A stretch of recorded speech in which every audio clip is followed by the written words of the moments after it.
Frizera većina ljudi posjećuje kada treba svečanu frizuru, pramenove, bojanje ili šišanje.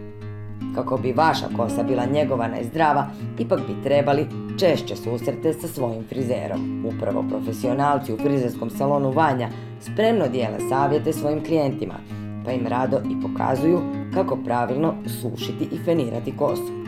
Kod feniranja kose važno je odabrati pravu četku. Prvo, osušite kosu, ali pazite da ju ne osušite do kraja.